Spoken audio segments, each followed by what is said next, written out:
isang lalaki na nagpapatupad ng isang parking boy bawat motor hiningian ng bayad. Kapal naman ng mukha ni kuya, nakikisilong lang naman yung mga motorista dahil sa bugso ng ulan. Bawat isa hiningian pa ng 60 pesos bawat isa. Parang gumagamit si kuya ng katol at hindi pa nakababa yung tama at maangas pa sumisita sa mga motorista. Sa tingin nyo mga idol, tama ba ginawa niya? Panuorin natin ang buong video, comment, like and share. Salamat.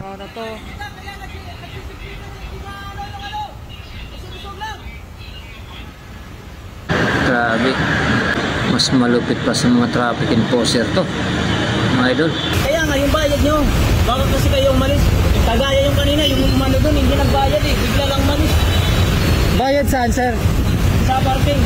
Parking? Ay boss, teka lang, sisingilin ko lang ito sa huwag muna kayo dyan umalis. Yung sa bayad. Bayad saan po? Dito sa pagparking. Wala na pong bayad yung parking. Para kayong mga daig nyo pang traffic enforcer eh, na nangungutong kayo eh, di ba? Nakikisilo nga yung tao, kukutungan niyo pa. Naks naman, no? Tuna naman tayo mga tol eh.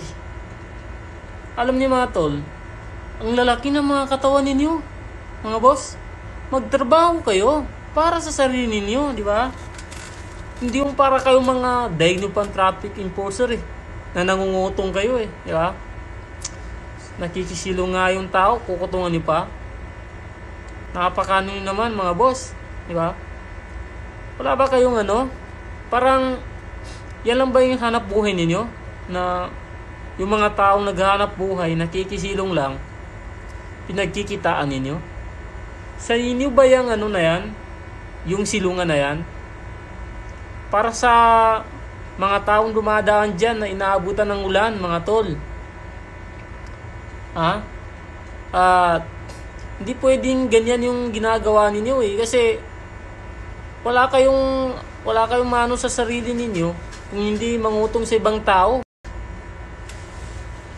Kailangan nyo din gumapang mga boss, di ba? Galaw-galaw din minsan, wag lang umaasa dyan, di ba? Talagang paano kung mahuli kayo ng mga ginagawa ninyo? Ngayon trending kayo mga boss, di ba? Yan ba yung sinasabi natin lahat eh, no? Wala na kang ginawa matino, mga Pilipino talaga eh, no? Nangabuso kayo ng mga taong ano eh, naniningil ka. Buti kung sa yung parking na yan, di ba? Hindi mo pwede gawin yan, di ba?